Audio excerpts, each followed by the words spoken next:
Welcome back to the Better Learning Podcast. My name is Matt Rogers, and in this special episode, we're taking you on the road with us to hear directly from members of the A4LE Association for Learning Environments community.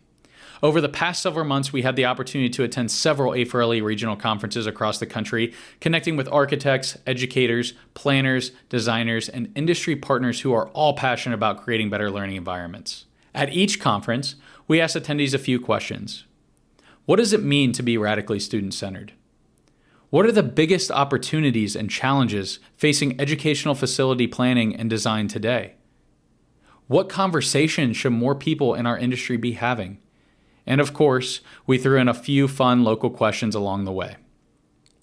This episode features conversations and insights from A4LE Georgia Chapter Conference in Jekyll Island, Georgia. Without further ado, let's dive in. When I say radically student-centered, tell me what that means to you.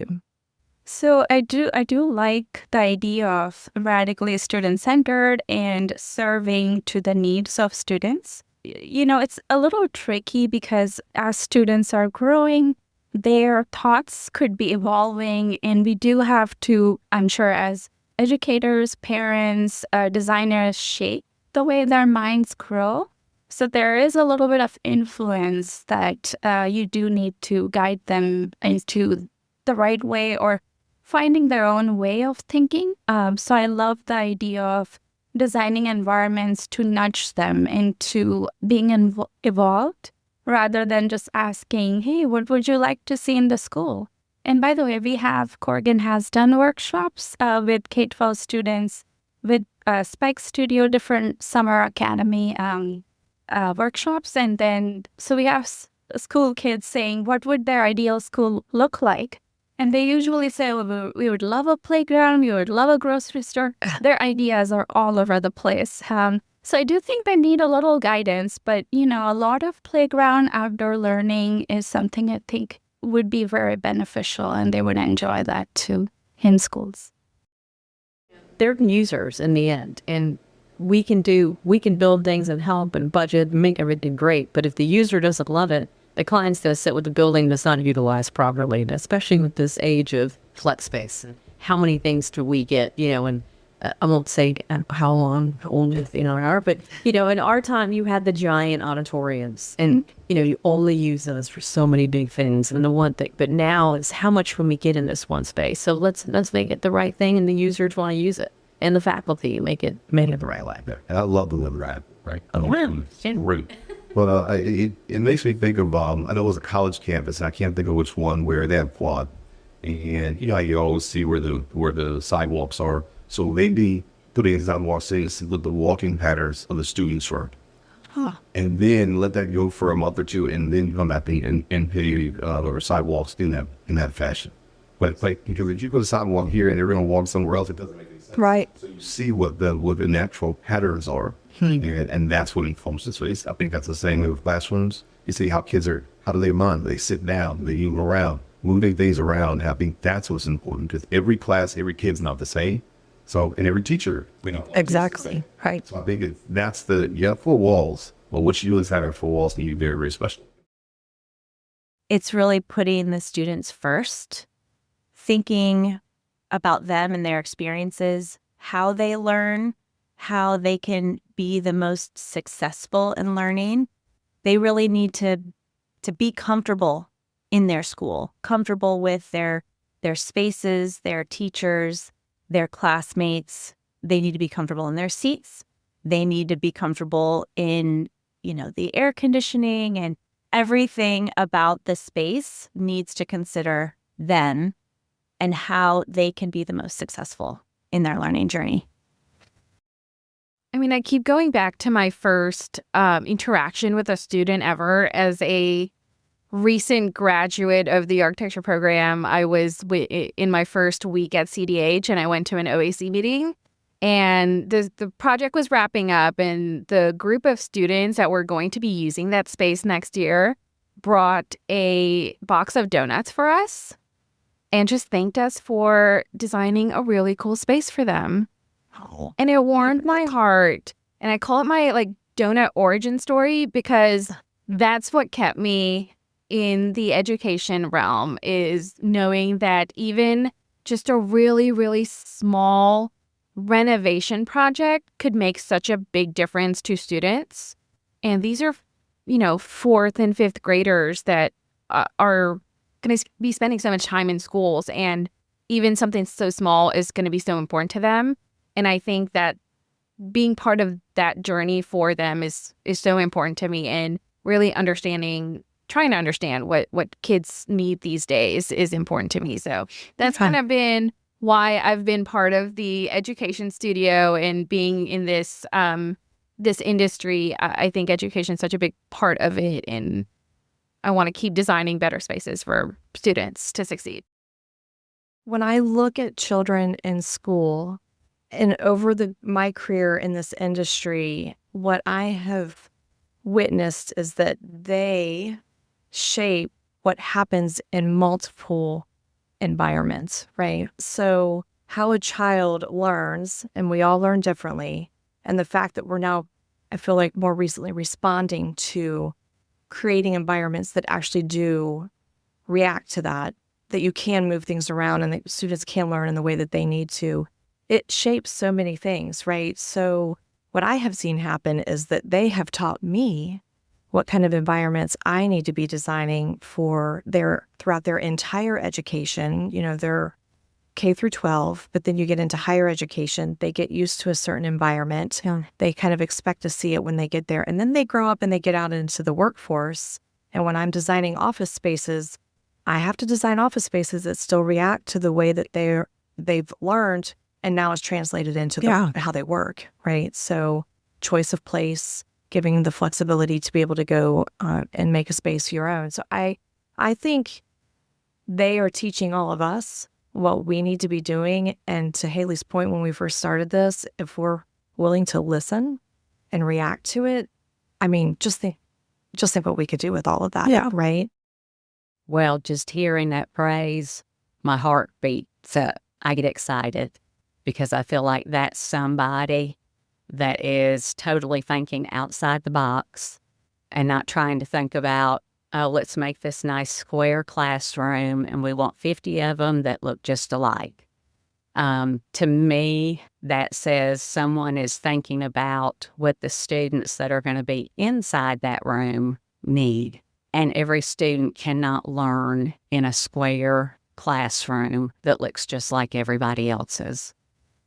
We do have to make adjustments and changes for students to be able to learn and to be able to be integrated with the gen ed population. But they don't have to be on a hall by themselves to have that done. We can make some small changes within their room on that very same hall so that, they can be out and change classes and see their peers and come into a room that meets all of their needs. And, it can be furniture with movement that's not disruptive, but allows them to move as they need to. It may be you have to have a different type of lighting, do away with that fluorescent lighting with that hum. I am an adult with ADD, and so there may be some others listening that understand what I'm talking about. But if I ever am busy working and I catch that hum from a fluorescent light, it's all I can concentrate on. It's little things like that. Placement of cabinets and furniture, flooring, instead of, just the regular shiny, hard floors. We have something a little spongy, gives them some sensory needs met when they're walking on it. It is also protection if they're a student that may, have a medical issue or that may, just have some behaviors where they may drop, and could, possibly fall. It's not going to be the same as landing on a mattress, but it is more protective. We can do these things to help them. And all of this helps them to regulate their self. Just the movement furniture is a huge thing. It allows them to have that movement. They're not disrupting the class. They're not making noises. They're learning. They're taking everything in, but they have to have that movement. And there's nothing wrong with that. That's the way they learn. And, just when I hear that phrase, when you use it, I just automatically, my ears perked up. It just sounds like exactly what neurodivergent students need across the board. So at a high level, what does a strong partnership between design firms and educational leaders look like, and why does it matter? Something I'm learning through working with DeKalb County projects is there's a disconnect with the educators and the designers because, a lot of times we work directly with the school districts represented in, and we don't directly work with the teachers, although they are part of the design charrettes and meetings to some extent.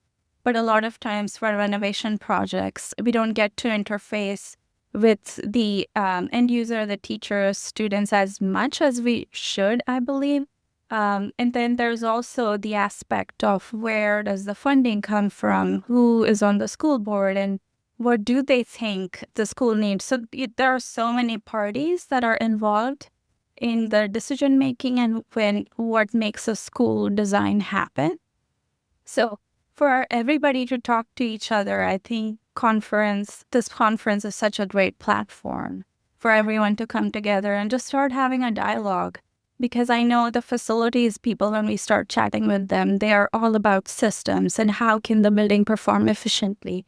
So everybody is passionate about what they think is the best solution for the students and end users, admin people. So we do need to think and just kind of start a conversation with all people from all backgrounds that ultimately touch or are involved in planning of the school. I think my answer is going to sound really simple, but I think it's really important to just lean in and listen. Step one in any partnership is really important to understand where the other person's coming from and listen to what they need and then take all that back. We do a lot of community engagement sessions and we do a lot of visioning sessions with school districts. And we always encourage teachers and students and staff from the teams to come attend these visioning sessions because it's really those people that shape each school. And each school is different, even within a district. And I think it's really important to bring everyone that's going to be in that facility, in that space, to the table to talk about it. What is something that students experience every day in a school building that most adults completely overlook? Yeah, I think the generation of students now are very interactive and into the digital age. Although the smart technology is being incorporated into teacher classrooms and using a smart board and having all kinds of different sensory experiences for different ways of teaching. Although that's great, I think using that immersive touchscreen technology and incorporating that and balancing that with outdoor learning time is something that, as people shape the curriculum, that's something that needs to evolve eventually. This is going to be a really interesting answer, but the one comment I get when we're doing visioning sessions or we're talking to the students are how bathrooms are designed. I will promise you every conversation I've had with a student, they have brought up bathrooms, that they want safe, clean, working restrooms. And I think that's something that we as architects probably don't want to spend a lot of time designing or don't want to focus on. But again, going back to that safety, it's not just physical safety, but it's mental. And they want to feel safe in their school, including their restroom. So I think that's a big part of their everyday, and little things like that need a lot more focus than maybe, we're used to on other projects or other types of buildings. Can you share an example where a challenge arose during construction and how your team helped turn it into a successful outcome? Yeah, working on it was a catering project, and they wanted both auditorium and they wanted a gym. But as Jules mentioned, funding wasn't there. So we had to work with the design team and then see what can we do creatively to be able to give them what they want. So that's where the whole gymatorium type of project comes. So how can they get everybody in this area with in a whole school in there, but also have basketball courts in there and a stage? So we were able to combine all of those into one room that was able to do that. But we also were able to get bleachers donated to us from the school that was closing. Perfect. So now they weren't going to be bleachers in there. We were able to fit those in there. So it really made, I guess, with lemonade out of the lemons, right? And it worked out for everybody, and the school loves it. So, What trends or innovations in school design excite you the most? I love how technology is changing and just bettering the school. We do have to be careful, right, that students aren't on their devices and, glued to their screen. It is a challenge, but I love how technology as a tool is just one more resource. And now with AI really integrating more, it is so exciting to me that these kids who are 7, 8, 9, my son is 8 years old, he's learning how to code and do all these incredible things with robotics. And it just is so exciting to me how education is completely different than when I was his age, primarily due to technology, AI, and all of these incredible advances in our society. It's very exciting. What are some of the most common mistakes districts make during the planning and construction process, and how can they avoid them? not having the right people at the table. So you either try to move too fast or sometimes move it too slow. But it's not having the right, sometimes you need to have the facilities folks at the table and we're discussing long-term utilization of the building. And then other times you need to have the teachers at the table to understand what's going to be programmed in the space. And even the students, how are they going to interact in the space? So I think it's for us, we're able to lead the project because we've done so many of them that we know when to bring the right people to the table for the conversation is. And then also having money. Funding is a big thing. Little part. And it's hard, and it's very hard. And a lot of times, you have big dreams and things that you really want, and we all do, but it want to make sure that funding's there. So we can, at the end, it also will take up less time to get that project moving forward if we know what our right allocation of funds are. So what messages does a building send to students? And then we'll also talk, then we'll get into the teachers and the community. I mean, you kind of hit on it, but let's talk a little deeper about that. That's such a good question because we talk about teachers, we talk about the staff, and we talk about the district.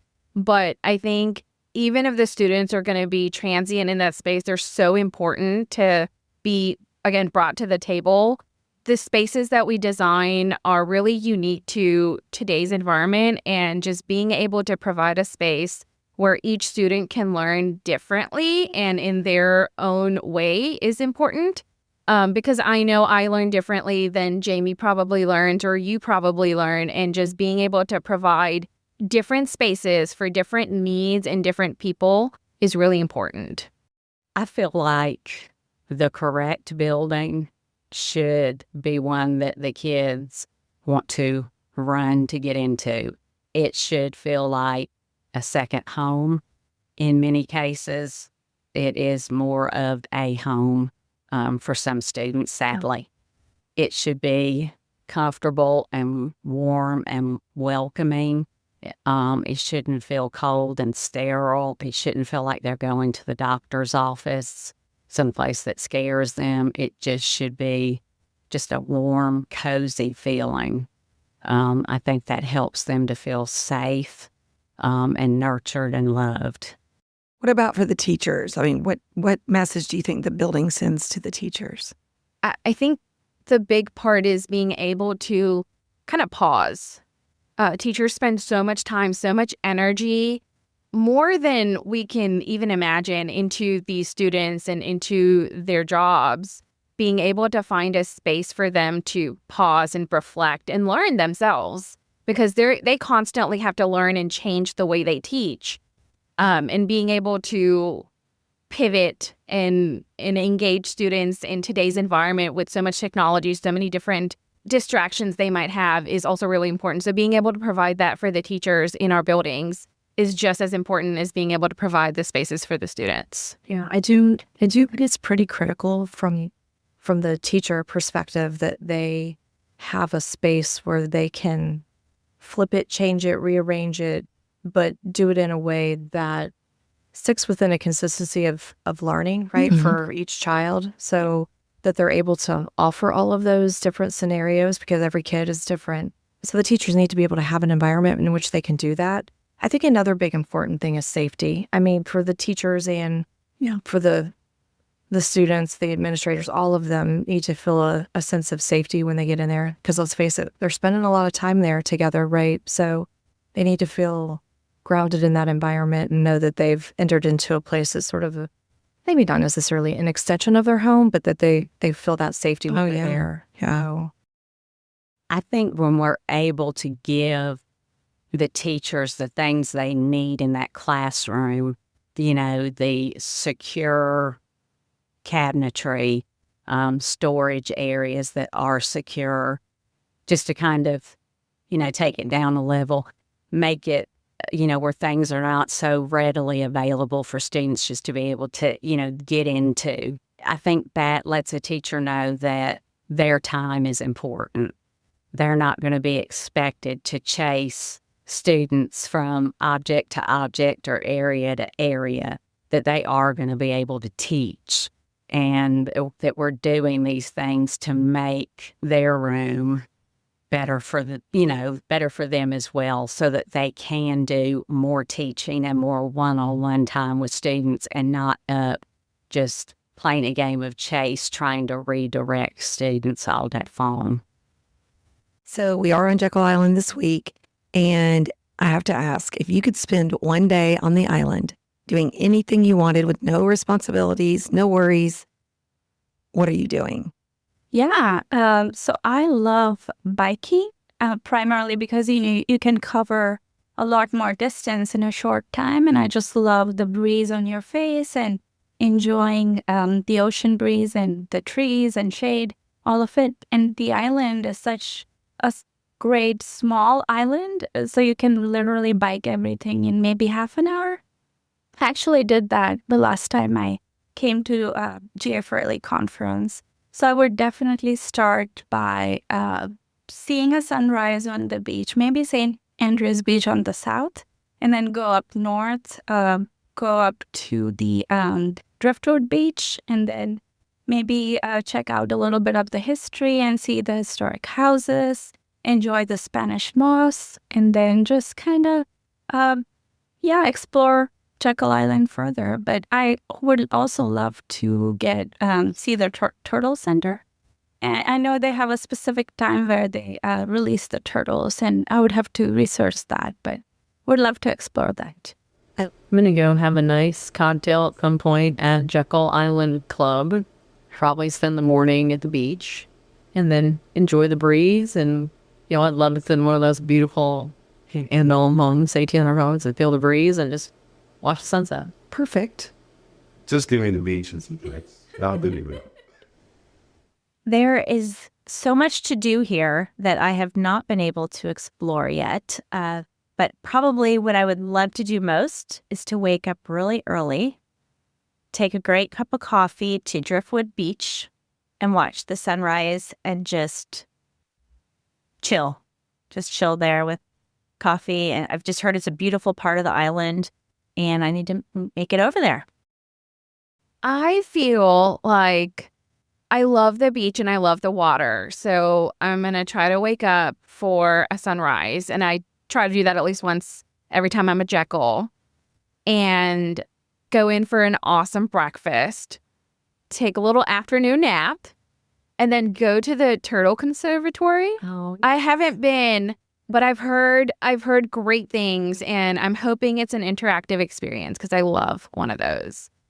So I've been coming to Jekyll for quite a number of years at various conferences, and my family always tags along. While I'm off doing the work things, they're off playing and going to see the turtles and doing all of the fun things. So my day, like I love the walk on the beach in the morning to see that sunrise. And usually if I can get the crew up with me and the four of us are doing our thing, it makes it even better. I will not leave here tomorrow without going and playing a round of putt-putt. So we will be hitting the little putt-putt course. Yeah. As little as it is. It's not like an extravagant, you're at Disney kind of putt-putt, right? But that is something that our family has done for years, and I can't leave here without doing that. Well, I would actually want to do something that probably does have some responsibilities because I am a huge animal lover. I would want to be at the Sea Turtle Rescue Center. I would love to be over there. I would love to be working with those sea turtles and removing barnacles off of them and just getting them ready to be re-released. That would be the ideal thing I could do on this island if I had time. Thanks for joining us as we took the Better Learning Podcast on the road. We hope these conversations gave you new ideas, fresh perspectives, and a glimpse into the incredible work happening in learning environments across the country. If you enjoyed this episode, be sure to like, subscribe, and leave us a comment sharing your favorite insight or where you'd like to see us record next time. You can find more episodes, additional resources, and learn more about the show at betterlearningpodcast.com. Thanks for being a part of the Better Learning community, and we'll see you next time.